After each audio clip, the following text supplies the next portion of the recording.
উত্তৰ গুৱাহাটীৰ শ্ৰী শ্ৰী অশ্বক্লান্ত দেৱালয়ত আজি প্ৰতিষ্ঠা হ'ব দুখনকৈ সিংহাসন। মাৰ্বল পাথৰেৰে নিৰ্মিত সিংহাসনৰ বাবে কিছু সামগ্ৰী অনা হৈছে ৰাজস্থানৰ পৰা।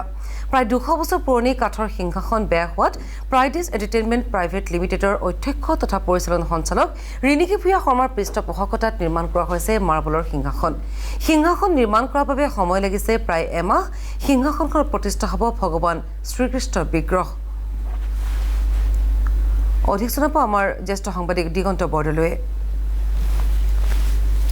এই মুহূৰ্তত মই বৰ্তমান উপস্থিত আছো উত্তৰ গুৱাহাটীৰ পুৰাণ প্ৰসিদ্ধ শ্ৰী শ্ৰী অশ্বক্লান্ত দেৱালয়ৰ প্ৰাংগণত।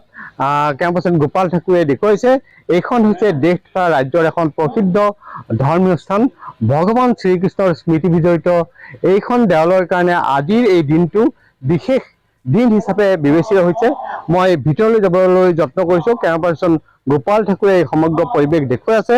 আৰু আজিৰ দিনটোত অশ্বক্লান্ত দেৱালয়ত দুখনকৈ আসন আচলতে আনুষ্ঠানিকভাৱে প্ৰতিষ্ঠা হ'ব। পূজাৰীয়ে আনুষ্ঠানিকভাৱে মুকলি কৰিব। এই সুন্দৰ পৰিৱেশ মই দেখুৱাবলৈ যত্ন কৰিছো। আৰু প্ৰায় এমাহজোৰা সাধনাৰ অন্তত এনেধৰণে গুৰুআসন সাজু হৈ উঠিছে। আৰু ভগৱান শ্ৰীকৃষ্ণৰ যি বাঁহী বজাই থকা যি বিগ্ৰহ, এই বিগ্ৰহ ইয়াতে প্ৰতিষ্ঠা কৰা হ'ব। আৰু ইয়াতে প্ৰায় 200 বছৰীয়া আসন আছিলে, কাঠৰ আছিল, কিন্তু সেই আসন বেয়া হৈ যোৱাৰ কাৰণে তেওঁলোকে নিউজ লাইভৰ পৰিচালন সঞ্চালিকা ৰিণিকী ভূঞা শৰ্মাক তেওঁলোকে এটা অনুৰোধ জনাইছিলে। আৰু অনুৰোধ ক্ৰমে নিউজ লাইভৰ পৰিচালন সঞ্চালিকা ৰিণিকী ভূঞা শৰ্মাৰ পৃষ্ঠপোষকতাত এই দুখনকৈ আসন আজি এনেধৰণে মুকলি কৰা হ'ব। ইয়াতে বিগ্ৰহ প্ৰতিষ্ঠা হ'ব। কি ক'ব, এটা খুব ভাল দিন। দুখনকৈ আসন ইয়াতে যিহেতু আজি মুকলি কৰা হ'ব, তাৰ বিগ্ৰহ প্ৰতিষ্ঠা হ'ব। কি ক'ব? আমাৰ আনন্দৰ সীমা নাইকিয়া হৈ গৈছে। ইমান আমি উৎফুল্লিত হৈছোঁ যে আজি 200 বছৰীয়া সিংহাসনখন আমি কমেও আজি মোৰ বয়স আজি 55 বছৰ হ'ল, কমেও 40 বছৰ আমি দেখা পাইছোঁ সিংহাসন। গতিকে ভাঙি চিঙি জৰাজীৰ্ণ অৱস্থাত হৈছিলে।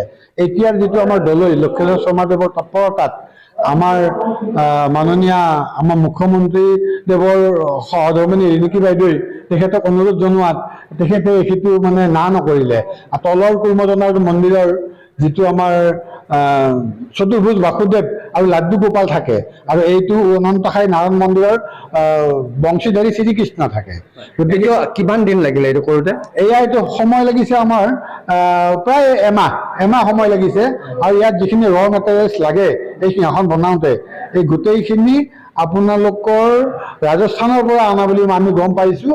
আৰু ইয়াতে মিস্ত্ৰীখিনিয়ে আমাৰ ওচৰতে আমাৰ চকুৰ আগত কাম কৰিছে।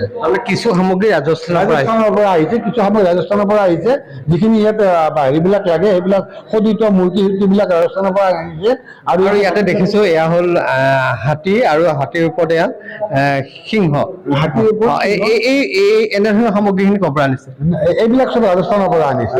ৰাজস্থানৰ আমাৰ যিটো কাঠৰ মূৰ্তি আছিলে, সেই কাঠৰ মূৰ্তিৰ আগৰ যিটো আছিল চেম্পলটো দি পঠাইছোঁ। আমি কাঠৰ মূৰ্তিৰ চেম্পলটো দি পঠাইছোঁ। সেই আগৰ মূৰ্তিটোৰ নিচিনা একজেক্ট 1 ইঞ্চি ডাঙৰ বঢ়া দুটা হোৱা নাই। তেনেকৈ যেনেকুৱা আছে আগৰখন তেনেকৈ বনাইছে।